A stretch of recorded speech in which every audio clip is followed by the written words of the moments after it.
Hello നമസ്കാരം, എല്ലാവർക്കും പുതിയൊരു വീഡിയോയിലേക്ക് സ്വാഗതം. എനിക്ക് ഇന്ന് ഈ വീഡിയോയിൽ നിങ്ങളോട് സംസാരിക്കാനുള്ളത്, പലരും അനീഷിനെ സ്ത്രീ വിരോധി എന്നുള്ള രീതിയിൽ പറയുകയും അതുപോലെ തന്നെ കമന്റ് ചെയ്യുകയും ഒരുപാട് വീഡിയോസ് ചെയ്യുകയൊക്കെ ചെയ്യുന്നുണ്ട്. അപ്പോൾ ബിഗ് ബോസിൽ കഴിഞ്ഞ തവണ അതിൽ എൻട്രി ആയതിനു ശേഷമാണ് നമുക്ക് അനീഷ് എന്ന് പറയുന്ന വ്യക്തിയെ നമ്മൾ പരിചയപ്പെടുന്നു അറിയുന്നത്. അതിൽ കണ്ടിട്ടുള്ള അനീഷ് ഇപ്പൊ ഈ വീഡിയോ ചെയ്യുന്നവർക്കായാലും കമന്റ് ചെയ്യുന്നവർക്കായാലും അനീഷ് എന്ന് പറയുന്ന വ്യക്തിയെ നമ്മൾ പരിചയപ്പെട്ടിട്ടുള്ളൂ, അല്ലാതെ അതിന് മുൻ പരിചയമൊന്നും ആർക്കും അങ്ങനെ ഇല്ലല്ലോ. അപ്പോൾ ഒരു ഇതിൽ ബിഗ് ബോസിൽ 24/7 കണ്ട ഒരാളെന്ന നിലയിൽ അനീഷ് ഒരിക്കലും ഒരു സ്ത്രീ വിരോധിയായിട്ട് എനിക്ക് തോന്നിയിട്ടില്ല. സ്ത്രീകളെ ഏറ്റവും ബഹുമാനിക്കുന്ന ഒരാളായിട്ടാണ് തോന്നിയത്. പിന്നെ അനീഷിനെ ഈ സ്ത്രീ വിരോധി എന്നുള്ള ഈ പട്ടം ചാർത്തി കൊടുത്തത് ബിഗ് ബോസ് എന്ന് പറയുന്ന ഷോ തന്നെയാണ്. 2 പ്രാവശ്യം ഞാനത് കേട്ടിട്ടുള്ളത് ഷോയുടെ അവതാരകനായിട്ടുള്ള മോഹൻലാൽ പറയുന്നതായിട്ടാണ് കേട്ടിട്ടുള്ളത്. അതായത് ഒന്നാമത്തെ പ്രാവശ്യം കേട്ടിട്ടുള്ളത് അനീഷ് ഷോയിലേക്ക് എൻട്രി ആകുന്ന സമയത്ത്, അനീഷിനെ വെൽക്കം ചെയ്യുന്ന സമയത്ത് അനീഷിനോട് പറയുന്നുണ്ട് താങ്കളൊരു സ്ത്രീ വിരോധി ആണ്. അപ്പൊ അനീഷ് അവിടെ പറയുന്നത് എനിക്ക് പുരുഷന്മാരെ കുറിച്ച്, കാരണം ഡിവോഴ്സ് ആയിട്ടുള്ള പുരുഷന്മാർക്ക് അവരുടേതായ ബുദ്ധിമുട്ടുകളുണ്ട്, അതിനെക്കുറിച്ച് എനിക്ക് സംസാരിക്കാം, അല്ലാതെ അനീഷ് എന്നാലും ഞാനൊരു സ്ത്രീ വിരോധിയാണ് എന്ന് പറഞ്ഞിട്ടില്ല. അതുപോലെ തന്നെ ഷോയില് കമന്റ് ബോക്സിലൊക്കെ ഒരുപാട് കമന്റുകൾ ഉണ്ടായിരുന്നു, സ്ത്രീ വിരോധിയാന്ന് പറഞ്ഞിട്ട് സ്ത്രീകളെ ഏറ്റവും ബഹുമാനിക്കുന്നു എന്ന് പറഞ്ഞുകൊണ്ട്. അപ്പോൾ ബിഗ് ബോസിലെ രാജാവാണ് എന്ന് സ്വയം അവരോധിച്ച് നടന്നിരുന്ന ആളുകളൊക്കെ സ്ത്രീകളോട് ഒട്ടും ബഹുമാനമില്ലാതെ അവരെ എടി വാടി പോടി എന്നൊക്കെ വിളിച്ച് സംസാരിച്ചപ്പോൾ അങ്ങനെ ഒരു കംപ്ലൈന്റ് മോഹൻലാലിന്റെ മുമ്പിൽ വന്നപ്പോൾ മോഹൻലാൽ അന്നൊരു വീക്കെൻഡ് എപ്പിസോഡിൽ പറയുന്നുണ്ട്, ഏറ്റവും കൂടുതൽ സ്ത്രീ വിരോധിയാണ് എന്ന് പറഞ്ഞു വന്ന അനീഷാണ് ഏറ്റവും കൂടുതൽ സ്ത്രീകളെ ബഹുമാനിക്കുന്നത് എന്ന്. അത് പലപ്പോഴും കമന്റ് ബോക്സിലെ ആൾക്കാർ കമന്റ് ചെയ്തിട്ടുള്ളായിരുന്നു. കാരണം അതിനു മുമ്പ് അനീഷ് ഷോയിലേക്ക് എൻട്രി ആകുന്ന സമയത്ത് മോഹൻലാൽ തന്നെയാണ് പറയുന്നത് അയാള് ഒരു സ്ത്രീ വിരോധിയാണ് എന്ന് പറഞ്ഞുകൊണ്ടാണ് എൻട്രി ചെയ്യിപ്പിക്കുന്ന സമയത്ത് പറയുന്നത്, വെൽക്കം ചെയ്യുന്ന സമയത്ത്. എന്നാൽ അന്നേരം അനീഷ് പറഞ്ഞിട്ടുള്ളത്, എനിക്ക് ഡിവോഴ്സ് ആയ പുരുഷന്മാർക്ക് സ്ത്രീകളെ പോലെ തന്നെ ബുദ്ധിമുട്ടുകളുണ്ട്, അതുകൊണ്ട് ഞാൻ ഷോയിൽ പുരുഷന്മാർക്ക് വേണ്ടി സംസാരിക്കും. കാരണം ഡിവോഴ്സ് ആയ ഒരു പുരുഷൻ ഇന്ന് സമൂഹത്തിൽ നേരിടേണ്ടി വരുന്ന കുറേയേറെ പ്രശ്നങ്ങളുണ്ട്, അതൊക്കെ ഞാൻ ഷോയിൽ സംസാരിക്കുമെന്ന് പറഞ്ഞിട്ടുണ്ട്. പിന്നെ അയാളൊരു സ്ത്രീ വിരോധിയാണ് എന്നുണ്ടെങ്കിൽ അവിടെ സ്ത്രീകൾ മനഃപൂർവ്വം പുള്ളിയായിട്ട് പ്രശ്നങ്ങൾ സൃഷ്ടിക്കാൻ ശ്രമിച്ചിട്ടുണ്ട്. അപ്പോഴൊക്കെ അയാൾ ആത്മസംയമനത്തോടെയാണ് പെരുമാറിയിട്ടുള്ളത്.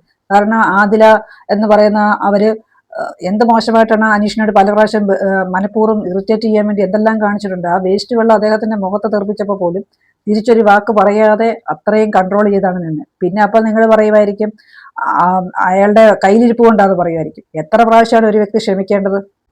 അതുപോലെ ഒരു വീക്കെൻഡ് മുഴുവൻ അനീഷിനോട് ഒരു ആദില എന്ന് പറയുന്ന സ്ത്രീ എന്ത് മോശമായ രീതിയിലാണ് പെരുമാറിയിട്ടുള്ളത്.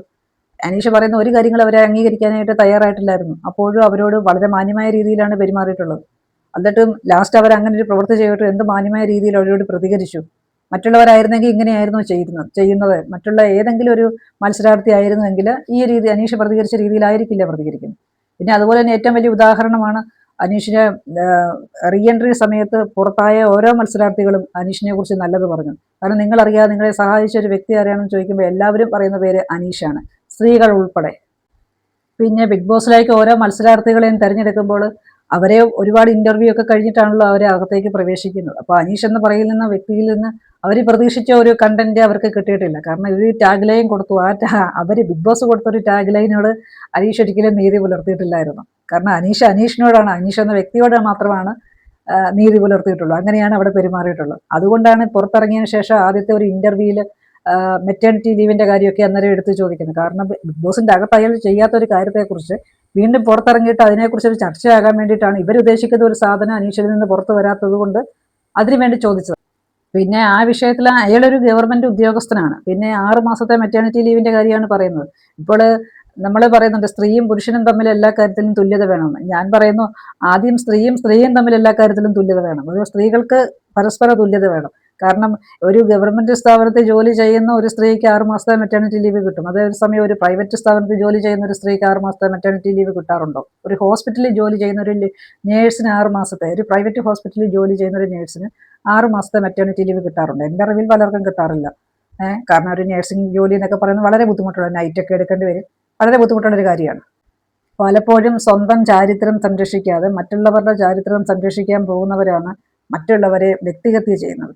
അപ്പോൾ നമുക്കൊരാളെ വിമർശിക്കാം, പക്ഷെ അവരെ വിമർശിച്ചുകൊണ്ട് നമുക്ക് ഏത് രീതിയിൽ സംസാരിക്കാം. പക്ഷെ നമ്മളെ ഒരിക്കലും ആരെയും വ്യക്തിഹത്യ ചെയ്യുന്ന രീതിയിൽ സംസാരിക്കരുത്. കാരണം അവർക്കും ഒരു പേഴ്സണൽ ലൈഫുണ്ട്, അവർക്കൊരു കുടുംബമുണ്ട്. അതെപ്പോഴും നമ്മൾ ചിന്തിക്കണം.